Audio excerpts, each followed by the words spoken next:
Well, hello everyone. Welcome to today's OpenNebula webinar. Today we'll be reviewing replacing VMware with OpenNebula and what you need to know. So I'm joined here by Jim Freeman, our product manager at OpenNebula Systems. Jim's going to be doing all the heavy lifting today. I think we've got a really exciting agenda ahead for you all.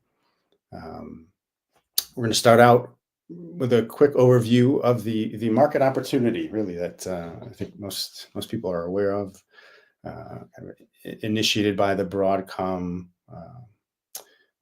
acquisition of VMware, and what that means in the marketplace, and how we at OpenNebula are poised to meet the needs. And then Jim's going to also walk through a platform, OpenNebula platform overview, and spend also a lot of time reviewing our upcoming version 7.0. This is a release that we have prepared and getting ready to release in just a few days. So this is, keep your eyes peeled. And then at the end we have a quick overview of some of the commercial offerings that we have, and we'll give you some time for some Q&A. Okay. So make sure to post your questions in the chat, and we will address those questions at the end of the session. All right, so I'm going to hand things over to you, Jim. Thanks, Michael. Cool. Hi, everyone. I'm Jim. And we're going to run through some of these topics today about how OpenNebula can replace VMware. Really, to start with today, we're going to go back in time a little bit. So 18 months ago or 19 months ago, VMware was acquired by Broadcom in November. It caused a bit of a rift, really, because VMware was always that kind of staple software vendor. And within a month of the acquisition, they were already announcing layoffs. And really a lot of these mixed messaging around the different partner programs that VMware has as well. VMware had, I should say.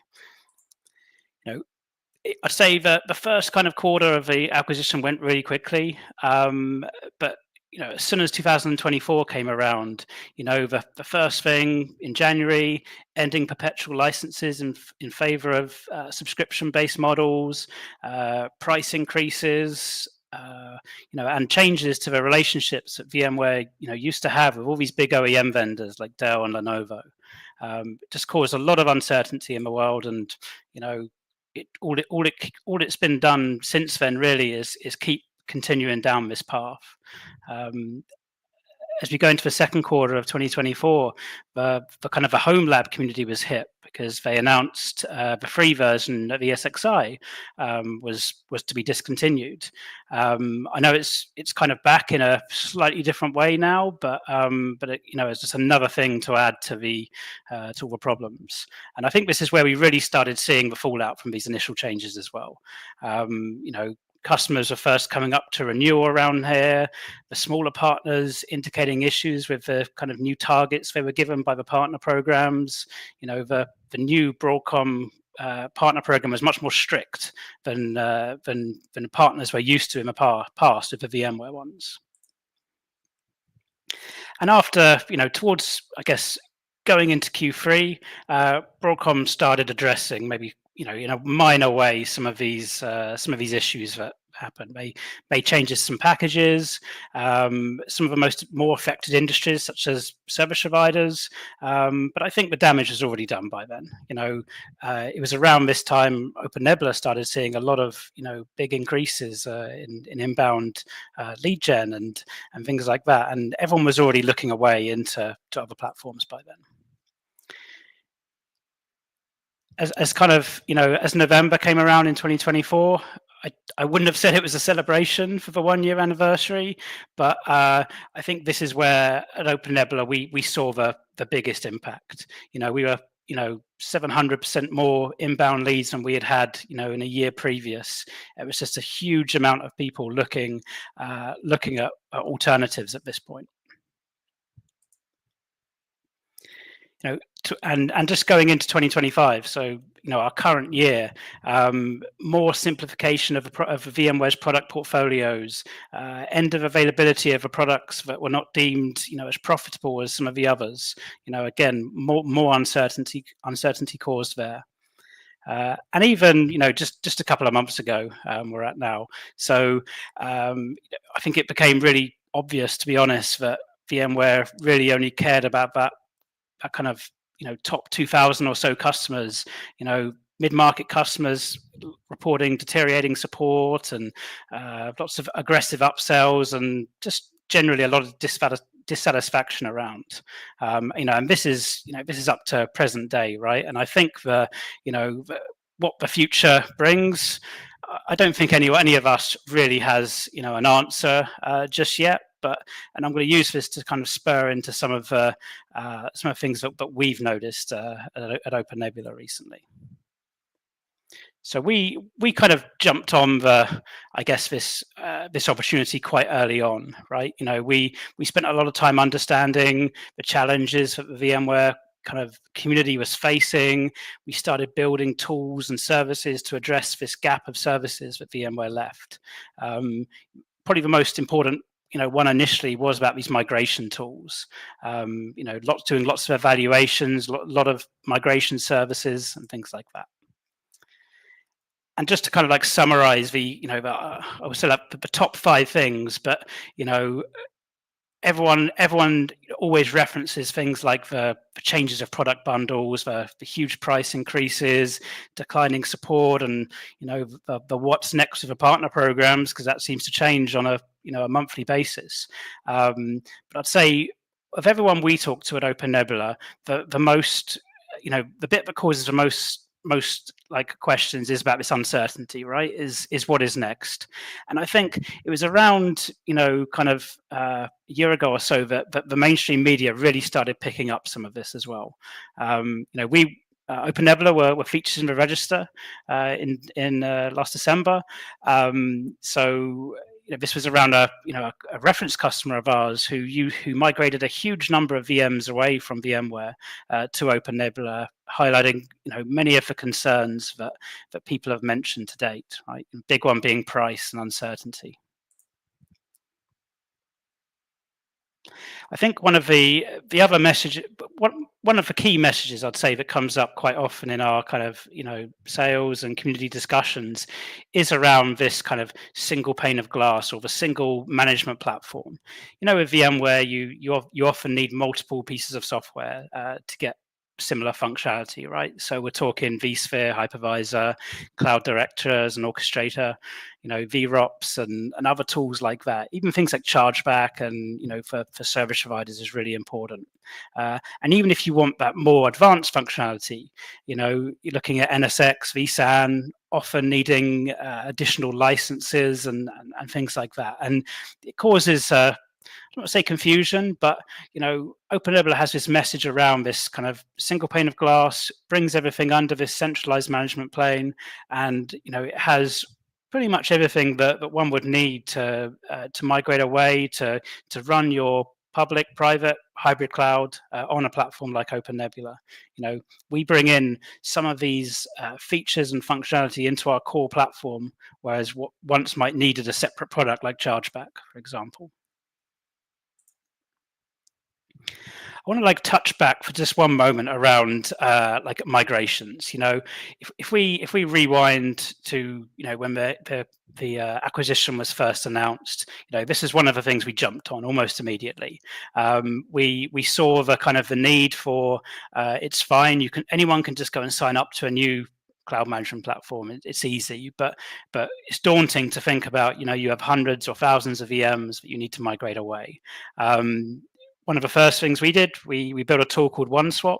So this is a command line tool right now that provides this smooth migration from vCenter to KVM, and this automates all of the areas, right? So this is the conversion of disk images and templates and creation of network interfaces and all of this stuff. So it's an end-to-end migration tool that allows you to kind of set them up, go away, grab a coffee, come back, and your VMs have been migrated over.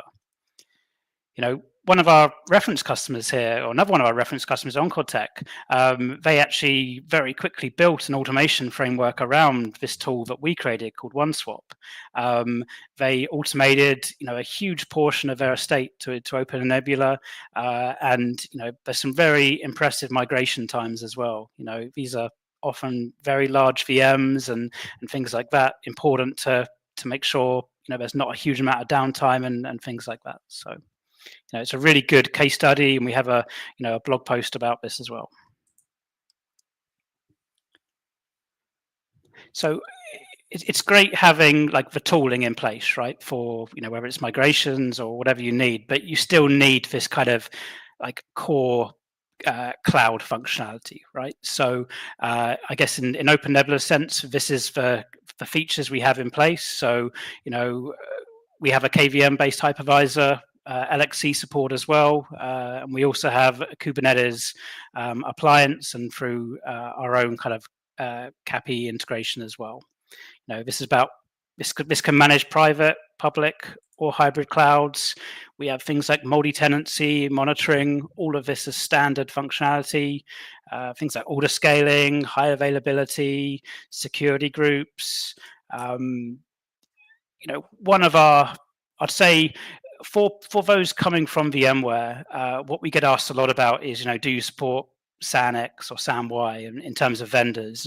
And we have this very big, like, I guess, agnostic view over bring your own SAN, bring your own networking stack. So whether you're using software-defined storage through Ceph or Storpool or something like that, we support it fully. Whether you're using iSCSI or Fiber Channel via Pure Storage or something like that, absolutely fine as well.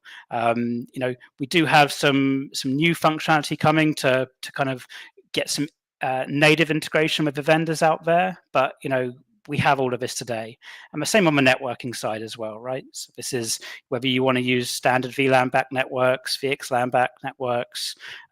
We have our own kind of operating system templates and app library, and we just generally have this modern self-service user interface to do all this. We'll see a bit later. So I think this is a really important period for OpenNebula as well, right? So, we've been positioning ourselves as that VMware replacement. And for the past, well, it seems like forever now, but we've been working on this new version of OpenNebula that brings in some of that additional functionality that people who are looking to move away from VMware is looking for, right? So, this is typically proprietary VMware features such as DRS, for example. The slide and the link on the screen right now, a couple of weeks ago, we launched a beta version of OpenNebula version 7. So this can be downloaded today. We hope to have a release candidate coming very soon, and even general availability coming out later this month, which I think is a really important thing. And I do want to just use a couple of minutes here just to kind of go over some of the version 7 functionality, because I think it's really important. I think it will bridge some of that gaps that people are looking for. And probably, our first or perhaps second most requested feature overall has been, backup support, and especially for Veeam, right? So Veeam is a kind of enterprise backup platform that always had a very, tight-knit integration with VMware, and this is what people are looking for when they're looking to move away. They want to make sure that an alternative has that as well. So, we're bringing in this policy-based backup and restore operations where you can take backups and restore via the Veeam Cloud Console. In terms of incremental backups for Ceph as well. So, we leverage Ceph's native snapshot capability to enable incremental backups. And I think that's another very popular feature for those who are used to using like vSAN or any kind of software-defined storage with VMware today. And we also have full backup support for LVM. So LVM is when you use iSCSI or Fiber Channel SAN. It's kind of bridged through that in OpenNebula. So you can now do full backups that use kind of a native LVM support there. We're also going to bring in incremental backups for LVM-based data stores as well in a future release. I think with that, and storage is another one of the important bits, right? It's people really want to make sure that they can bring their existing SAN. There's not going to be a limitation. There's not a, OpenNebula doesn't require some proprietary hardware or something like that. You don't have to use vendor A or vendor B. So we brought in some LVM backend improvements. So again, this is how we do iSCSI and Fiber Channel in OpenNebula. So we brought in support for snapshots, full backups, and a lot of different performance and optimizations as well. As part of this, we've kind of brought in LVM thin capabilities as well, which is also allows us to bring in these new functionalities over the original LVM based integration. So for local data stores, so not everyone needs or uses enterprise SANs, right? So for those who whether it's they don't need that high availability or something like that, we've streamlined operations for QCOW2 based disks, and we've actually rewritten the whole backend for how we deal with local data stores. So it's a lot of improvements there as well. We, as part of this VMware project, we did a huge task to research into what our community, what our customers, what our users and prospects, and all that need. And the number one SAN vendor was NetApp. So we've built a native NetApp iSCSI driver. So this leverages NetApp's own API for management of LUNs and optimizing the disk operations and everything like that. And this is always looking for beta testers of this, as we're still in beta. But anyone's interested, I would love to hear from you. OVA support. So again, this is for a widely used format within the VMware world. We've made it so you can bring these OVAs into OpenNebula and use them within our platform as well. And for those that use NFS, and NFS is probably one of the more natural integrations into OpenNebula. And what we've done with it, we've really simplified that initial configuration and management of these NFS shares. So OpenNebula can actually automatically mount all of these on the appropriate hypervisors and everything like that, which is a big improvement over what we had previously. I think you'll see more information around our kind of DRS alternative in the coming weeks as we do more screencasts and things like that around it. But I won't go deep into it today, as I think it deserves its own webinar, to be honest. But we're bringing in a fully featured alternative to VMware's DRS. This has predictive scheduling, customizable policies, automatic migrations across, like you would expect within DRS, and also this includes a lot of predictive monitoring for the infrastructure you have as well. I think something, I guess VMware doesn't have a like-for-like quota. I mean, maybe resource pools fit the kind of the bit within VMware, but as a multi-tenant platform like OpenNebula is, these are really important for whether you want to restrict newer users, or you're a service provider and you want to make sure that an end customer of yours can only build a certain amount of VMs and things like that.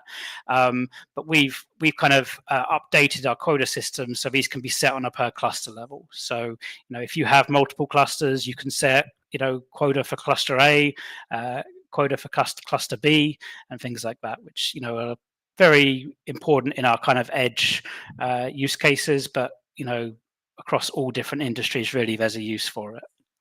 And I think this second one here, this custom line items, is really important because as we have a lot of capabilities to restrict CPU, RAM, disk, IP addresses, data stores, all this kind of stuff today.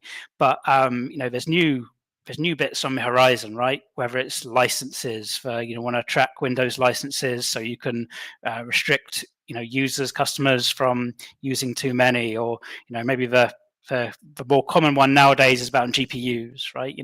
Lots of people looking at building GPU as a service platforms, and OpenNebula is really well positioned for that as well, because you can create these kind of custom line items and set a quota to say customer A can only use 5 L40s or something like that. And I think with, kind of coming to the end of some of the quick overview of the 7.0 features, we've put a lot of work and focus into the UI and UX side in this release. People may mention we've been working on a new version of Sunstone over the last maybe 4 years or so. We kind of put that as the new version of Sunstone in early last year, but with 7.0, we're bringing even more improvements here. So really focusing on that more modernized design.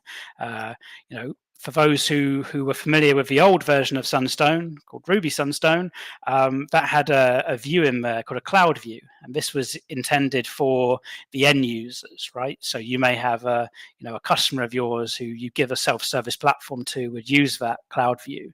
That wasn't in the first version of the new Sunstone, but that will be in Sunstone in version 7, and again a much more improved view over the last one. Ruby Sunstone, I think, looks its age nowadays. A new one, we're bringing a lot of modern technology into that as well. So dynamic tabs is a really interesting feature. It brings a lot of benefits. This allows kind of third parties to build integrations into Sunstone, right? So you could have, this is a very off the top of my head kind of suggestion, but maybe at a billing platform or something like that, that you can allows users to kind of develop their own new sections in Sunstone.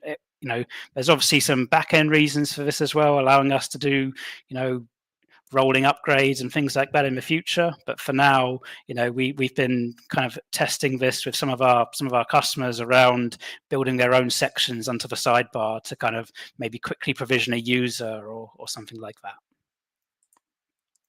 A lot of VNC console improvements, so updated security and reliability on that. And we've also brought in some kind of VM templating. So this allows you to kind of, create these template profiles with settings that you predefine first of all. And I think this is a really important feature as well into our kind of graphical user interface. So I just did want to reiterate again. So the beta for OpenNebula version 7 is out now. We'll be announcing and whether it's the next beta or release candidate very soon. And we still hope that by the end of the month, we plan to release version 7 in general availability. So I've spoken about version 7 a lot here, and while it's very important, but we are looking to the future as well. We understand that we had to put while we wanted to add more stuff and perpetually add stuff into version 7, we know it's not possible, right? So we had to put a stop on the number of features at one point, and internally we're already working on what OpenNebula looks like post version 7. So things like additional backup vendors. Commvault is our second most requested backup vendor, for example, but also looking at Rubrik and many other vendors as well. As we've brought in DRS on the kind of the compute level, bringing in storage DRS and live storage migration support is also really important. A lot of requests for disaster recovery. I know there's third parties out there that handle it right now, but we want to make sure we bring in a framework for that so we can integrate with third parties or anything first party we build in the future. The SAN support as well. NetApp was just our first kind of jump into the vendor support here. We're already working with Pure Storage and some other vendors on the next additional SAN vendor support as well. SAML support for authentication, very popular. This kind of allows you to bring in your own identity providers, whether that's using Okta or other third-party IDPs. And it's very much, often comes up in more enterprise use cases where there's already an authentication system in place, and you just want to bring that into OpenNebula. So I think that'd be a really important item there. Things like improved migrations, more improved UI UX. Really important opportunities for us here. Managed Kubernetes. Right. right now we have ways where you can provision like VMs in OpenNebula, LXC containers, but we want to bring in that native kind of management for Kubernetes as well, which, right now OpenNebula has kind of certified templates for deploying Kubernetes clusters. And while we have an integration with Rancher for kind of that management of the UI, we want to bring that as a native, kind of first-class citizen into OpenNebula as well. And this may come in a bit earlier than 7.2, but graphical user-based management tools for infrastructure setup. So whereas, right now adding a hypervisor is often done via the command line or via automation tools such as Ansible through our OneDeploy tool, we want to bring this into the interface. So you can kind of from the same single interface that everyone's using, you can also add new hypervisors, remove hypervisors, and things like that as well. And there's a bunch more kind of, I don't want to say minor features, but things like EVC. So you can pull back hypervisor CPUs, so they kind of work with more modern ones, for example, or older ones. Cloning of virtual machines, cross-cluster migrations. While cross-cluster migration might be deemed a really important feature, because OpenNebula deals with clusters in different ways than VMware, it's often not so critical as it would be in VMware, for example. So there's architectural ways to do that in OpenNebula today, but we still want to bring this in because it's such a requested features. So I hope this gives a little bit of insight into what we're working on next. I know 7.0 is not even out the door yet, but I think it's an important thing to talk about and make sure we're open with our community and our users to showcase what we're working on as well. So I will just pass back to Michael just to kind of cover some of the commercial elements, and I know I'll be back for the Q&A in just a couple of minutes. Excellent. Thanks a lot, Jim. No, so quickly, I'm going to just run through this one slide here to give you some details around our OpenNebula subscription. Okay, so OpenNebula, as you're probably aware, is an open source cloud management solution, right? What we offer for organizations that need a little bit more, engagement and support are OpenNebula subscriptions, right? And these are subscriptions that are really based and sized around your underlying cloud infrastructure. Okay, and what these subscriptions do is provide companies with access to first our enterprise edition of OpenNebula, right, which is it's a hardened version of the software, right? So you have regular maintenance releases, right, with bug fixes, minor enhancements. You have access to LTS versions as well. Okay, but the main benefit really comes through the SLA-based enterprise support that we offer through these subscriptions. Okay, so we have varying levels of the subscriptions with either SLAs for 9 to 5 business hours or 24/7. All right. Subscribers get access to professional services that we offer, including cloud deployment services, upgrade services. We have generic consulting and engineering services for any help that you may need beyond standard software support. We even have a VMware migration service, right, where we work with customers to help with the automated tool that we've built to migrate VMware workloads to your OpenNebula platform. Okay, so just wanted to share these details. If you have any inquiries or questions about it, feel free to reach out to me or our sales team. We'd be glad to help. Okay, so now we're gonna jump into the Q&A section of the webinar. If you have questions, please hopefully you can submit them through the chat. I know that we've actually pulled some questions from some of the registrants through their registration form. So maybe we could start out with some of those, and I'll start to pose those to you, Jim. At least some of these here, right? So one is, when will 7.0 be released, and also will it be an LTS release? So I did try and cover it in the presentation today. So it is due to be out this quarter, so should be by the end of this month. It will not be an LTS release, as it's kind of the first one since a lot of these new features. So we really need to get these kind of much more thoroughly tested in the real world and things like that first.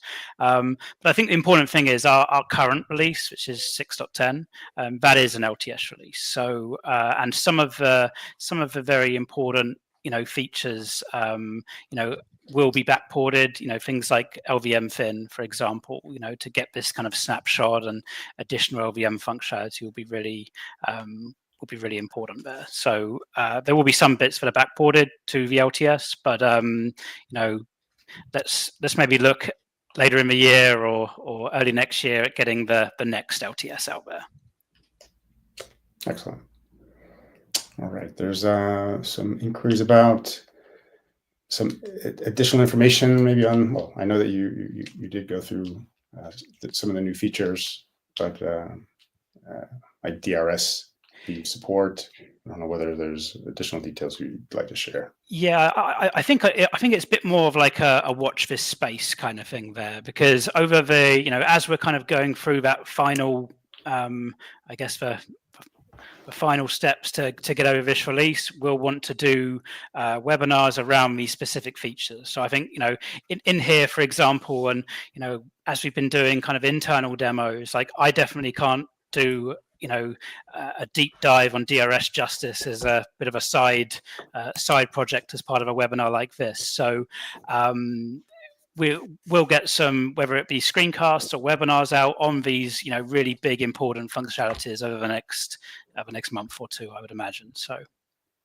yeah, watch this space there, and we'll be announcing them for sure. So okay. There's another question here about, will all this new functionality that you reviewed, would it be available in the community edition? Yep. So almost all of it is. There are a couple of bits that are enterprise edition only. So these are things like the Veeam support, as it's working with a commercial vendor, NetApp support as well, for example. As these require kind of enterprise vendors, these are part of the enterprise edition only. Obviously, in the enterprise edition as well, it does include kind of assistance for our support team through kind of internal tools and a billing integration with WHMCS and things like that. So there are a couple of things that are enterprise edition only, but things like DRS, this involved such a core element to our product that this is available to all users, whether they're community or enterprise edition. So. Excellent. All right. Well, we have an interesting question here about what the benefits are over some of the other products out in the marketplace, like Proxmox, as an example. Yep. It's a really good question. It's something we come up against quite a lot lately, I would say. There's generally kind of like 3, 4, 5 vendors in a lot of the opportunities we've been working on with prospects. So, though I'm not here to talk about, I think Proxmox is a great solution for the home labs and smaller environments, but OpenNebula does have a bigger focus at the kind of the big enterprise environments, right? I know Proxmox has some limitations, the number of hosts, whereas OpenNebula is we don't have a defined number of maximums, but when someone really pushes for it, we'll give a number that is 10, 15 times more than what they support. So their kind of focus at the SMB market and home labs, it's just a bit of a different one for us. I know it's just very accessible, right? But we do have some kind of I guess comparison reports on our knowledge base. But feel free to reach out to us after the call. We're happy to send them out. Excellent. All right, I have an interesting question here. Does OpenNebula have a global view management tool of all deployments on premises? Right, and does the product offer centralized management, and how would it scale globally? So this is kind of we did a webinar a couple of weeks ago around kind of a demo of a platform. So the demo of a platform that our colleague Hein did, this was a demo of our management platform, right? So this is that centralized management platform. Whether this is spread over multiple locations and things like that, they can also be linked together via what we call zones. So, OpenNebula Sunstone, that we refer to it as this is the central management plane for OpenNebula, and it definitely scales globally. We're happy to kind of go into a bit more detail on maybe a more one-to-one call, but we have some clients who are scaled 15, 16, 17 different data centers all connected together. So there's definitely that scalability there. Great. All right, so we have a question here. Let me see if I can. We'd like to see how OpenNebula can help us to migrate to open source technologies, reducing cost impact without losing VMware hypervisor features like snapshot, backup, and DRS. Yep. I think that's something. Although our OneSwap tool, this is the VMware migration tool, is focused on just VMware right now. But there could be a point in the future where we bring in additional ways, maybe from other cloud management platforms and things like that. So I think that you'll get a lot of the features with the snapshots or snapshots for storage backends like NFS work perfectly today. Backup, we have integrations with some backup vendors today, but with version 7, we're starting to bring in the more kind of enterprise vendors. And DRS is in version 7. So we can definitely help migrate towards OpenNebula. Just reach out to us. I know the last slide we'll show today has got an email address that we can happily send this out. Great. All right, we got a question here about how can one test the Veeam integration? So, great question, and this is something we are actively looking for right now. The Veeam integration, as it's part of the Enterprise Edition, I guess it's technically in the beta, but you would need an Enterprise Edition key to test. But I would just say, please reach out to us because we definitely want to hear people's feedback and got kind of asked about improvements or how it worked. So please do reach out. And I'll happily reach out, reply to you directly, and set up a call. Maybe we can do a demo first to show you what we've done so far, and then we can talk about how you can implement that in your own environment. Excellent. All right, another question here. Do you support HCI configuration? Today, this user uses SAN. We have similar deployment options. Sure, it's so we are very agnostic in that sense, right? We don't really say you must use software-defined storage, you must use a physical SAN. It's really up to you and the architecture that it needs. Obviously, some use cases are more aimed towards HCI type configurations with like virtual SANs and things like that, but we definitely support it. We have native support for Ceph, for example, in our product, and there's third-party vendors such as Storepool, Linbit, and people like that, Storeware, who have built integrations into our platform based on their own customer demand. So we kind of cover that full stack there. So I guess we don't offer the package of here's the HCI package a la some vendors, but we definitely have people using OpenNebula in a fully kind of hyper-converged way.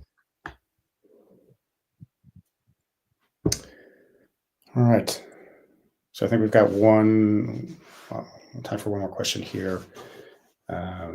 Looks like this user is inquiring about if we have a URL or any resource that can share or check the models of hosts that are supported. Gotcha. So this isn't something we have right now, but this has actually become a lot more popular, I would say, over the last few months, especially, and it's something we are working on. So once we release version 7, this will include a brand new documentation site as well. And in there, we're going to start putting together like a matrix of different vendors and kind of, I guess, I don't want to use the word reference architecture, but we can start to collate this over time.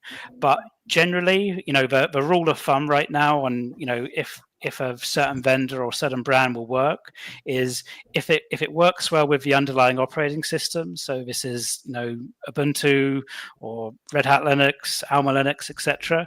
Then it's going to work with OpenNebula, as we use a lot of kind of the functionality as part of the OS there, and we do support all of these different operating systems. And it's been a long time since we saw a modern piece of hardware that wasn't supported. So with modern Linux operating systems as well. So I'd say you can always test it out on the community edition to see if there's any issues. And obviously, if you do run into any issues, we're happily please raise them on GitHub or reach out to us. We're happy to try and look into it. But yeah, I'd say it's very rare we come up against a vendor or a specific model of a vendor that we cannot deal with. All right. Well, I think it should wrap things up here. Thanks a lot, Jim, for hopefully all the details that you shared are helpful and valuable for folks who are looking into OpenNebula and what's coming for the future. Thanks again for joining, and be sure to send any feedback or follow-up questions you'd like answered. We'd be glad to help out. Look forward to seeing you again.